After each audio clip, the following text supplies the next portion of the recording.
Hey everyone, welcome to my third review of this game. This is the port that refuses to die.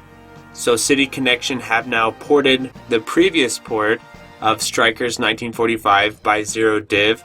This was originally released on the Nintendo Switch, and it has now made its way to Steam.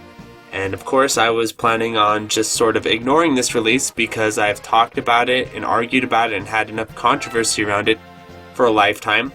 But it was brought to my attention on Twitter that City Connection had made a tweet talking about how they had reduced the lag of the game and now that it is supposed to be lag-free, so to say. So when I read that tweet, I didn't think it was actually going to be lag-free because no shmup port actually is. But I was assuming that they addressed the issues, so let's go ahead and we're just looking at the sort of previous features. This is definitely the Zero Div port we all know. There's the display settings. I recommend switching it to display 1 type, which is basically just unfiltered. The other two have kind of ugly sort of filters. The sound settings, background music, being able to turn down, that's cool. If you're streaming and whatever, you want to listen to music, but you just want the sound effects, I always appreciate that feature. Game settings, these are just sort of like the dip switches that you normally get on the PCB. Nothing too special there. I play on default settings, and I am assuming that the score attack mode forces default setting, so that's good. The controller settings, I'm pretty happy with the controller settings. They did pretty well in this Switch. The one setting that I think is funny is the controller orientation, because this wouldn't really affect you if you're playing it on the PC 90% of scenarios I can think of. So that's just kind of a holdover from the Switch, where if you had the flip grip, right, or if you flipped your controls on the Switch, you would need that. So I think that's where that setting comes from. It comes with a little manual, and now if you have any issues, you can now email City Connection your problems. I don't know if I'm going to actually email them my feedback from this review, but I guess if I really wanted. Here's the online rankings. As you can see, people have already been playing. Now at the bottom, that was just a quick test on my part. And if you make it through the whole review, you'll see that score jump up significantly by the end of my little grind session. I was able to get a pretty decent score.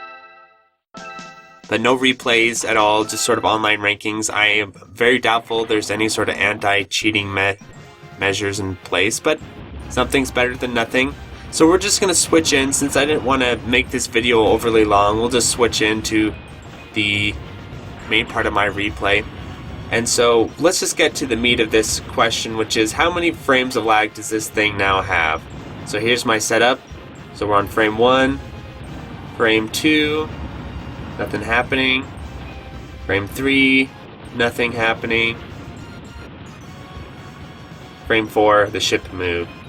So I did, my usual lag testing stuff, and so it was 4 frames, and then this is just to compare it. Compare the setup, frame 1, blue revolver, 2 frames. So that confirms with my previous tests that blue revolver is 2 frames. This game is 4 frames, which is not no lag for sure. It isn't. And this is kind of my breakdown of how I feel about lag results. So 4 frames, how do I feel about that? It's definitely an improvement over the Switch version, which I believe is 6 or 7 frames. So 4 frames, in my opinion, is pushing it as far as playability, but it is still kind of acceptable, sort of. So this is how I've sort of made my ratings and how I've sort of come to think about lag in shmups, just when all my different lag tests and stuff like that. So 1 frame is a miracle. I've never actually seen something with 1 frame of lag. You can get ShmupArch to render the game with 1 frame with run ahead, but when in practical reality, when you test it, it comes out to 2 frames. So ShmupArch is actually 2 frames of input lag. Ideal is 2 frames. Blue Revolver is 2 frames. Zero Ranger is 2 frames. A lot of the really responsive PC shmups are actually 2 frames. Ring 27, I believe, is also 2 frames. And then 3 frames is sort of the average input lag. So all your Cave Steam ports are 3 frames. Your Xbox 360 Cave ports, except Futari, which is 2 frames if you set it to 2 frames. But the rest of them all 3 frames or more. 3 frames is sort of just the standard lag. Not not bad, not good, sort of average. You can definitely work with it. Ketsui Destiny is 3 frames. So 4 frames, that's 1 extra frame. That's sort of my dividing line of whether or not it's definitely laggy in my opinion if it's 4 frames, but it is still playable. So that's definitely good news compared to the other versions of this port, which are 6 or 7 frames, which in my opinion, once you hit 5 frames, is basically don't bother. Find something else to do with your time, right? Play a different game or find a different port if it's 5 or more frames. So in that regard, City Connection definitely made an improvement. They cut down the lag significantly. The problem was that it was so laggy to begin with that, the end result isn't this great, wonderful, perfect outcome of being hopefully 2 or 3 frames. Which doesn't surprise me, because I just think that the emulator they're using, because it's still the zero div emulator, it's still, it's still the same port as always, but they went in there and tweaked it around and got some of the lag down, which makes sense, because there had to have been some serious issues going on to get that high of input lag, even on the Switch.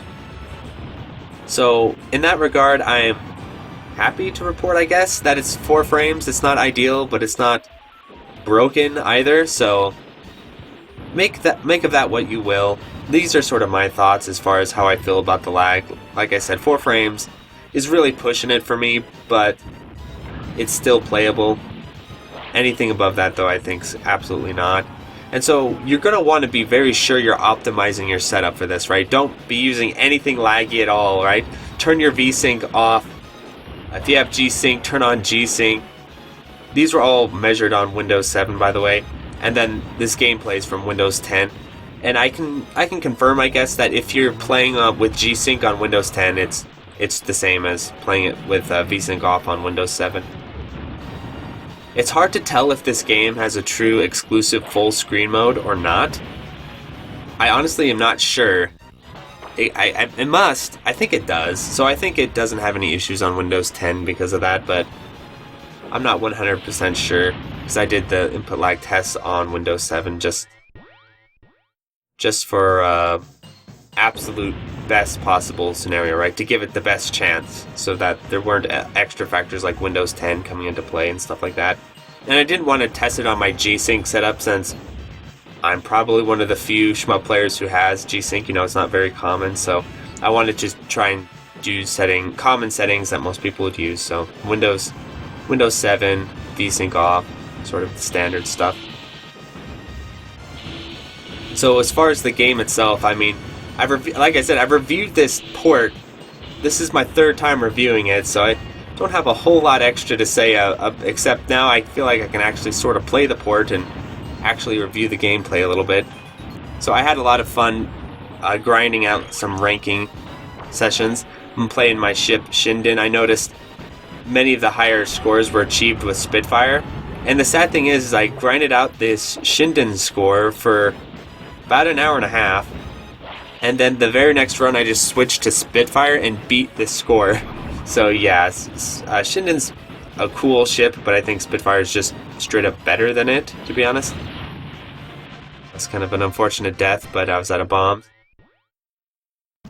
The scoring system in this game is really fun because it's really straightforward. Just kill stuff and time your pickups for those gold bars. I actually really enjoy this game a lot. So of course, if you're interested in the game, it's definitely really good. Should you buy this port or not? I'm honestly exhausted with this prospect because it's so complicated these days. The situation is so tricky to sort of decide what to do, right? Where obviously this port isn't that great, even still. The lag being cut down is good, and the score attack being added is also cool. I like those 2 additions. So what additions would this need for me to really praise it? And the thing is if City Connection somehow pay attention to this review, because I sort of wonder if I was the only person reporting on these lag issues. It was just me. Everyone else, and I was told this very directly, everyone else, like angry commenters, angry readers, fellow reviewers, even some salty fellow reviewers who gave the games good scores, yeah, were giving me a really hard time, saying I'm arrogant, saying I'm just too obsessed with the input lag. But when you start playing this with 4 frames, you notice half the lag's gone. You know, maybe you think, well, maybe it was worthwhile for Mark to mention these issues. So, as far as the lag goes, I honestly they probably can't get it any lower with the current emulator setup they're using or whatever it is. I'm pretty sure that's the case. So what I'd want to see, I mean, it'd be great if they could chunk out just 1 more frame, get it down to 3. Then it would be like, you know, an average port, and that'd be really good if they could get it down 1 more frame. I'm not confident that they can. But what I'd like to see, and they could add these things if they really went out of their way, I think, because the arcade archives have sort of shown it's possible, and I think they're very similar. The zero-diff ports and the arcade archives, I think they're pretty similar. But just add a save state function, really. And then I feel like I could recommend this port, even though it's a little bit laggy. If they added that save state function, I'd be good, you know. It doesn't have to be a lot, you know, a few slots here or there, 4 or 5 slots. Be good enough. I mean, the price is, you know, pretty fair, $10. Just, you know, so I got up to 8th. I beat this score later on with a Spitfire, just barely below 7th. So I'll probably do a little stream where I grind out a little higher times. But it's fun having the online rankings. And the only reason I'm so high, I'm sure, is because it's so early on in the game's release. But hey, it's cool to be top 10. I know, I'm digging it. So yeah, my final thoughts on this port are basically check it out at your own risk, right? Depending on how you feel about the lag and the lack of training options, especially just add save state support. You know, they don't need to really go all out and add a whole training mode and stuff like that, because this is clearly just emulated ROM, right? So just add the save states in, please, if you can, and then I can fully recommend this. So it gets kind of a half recommend for me. I'm not going to give it a score. So yeah, thanks for checking this out. I hope this helped clarify people who are kind of on the fence one way or another, or maybe you're still on the fence.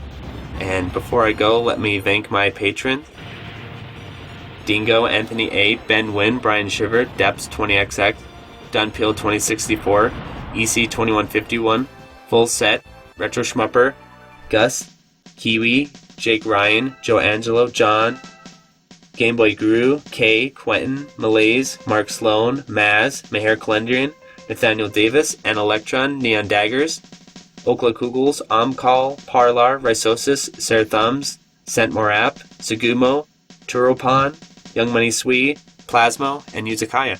Thanks for watching.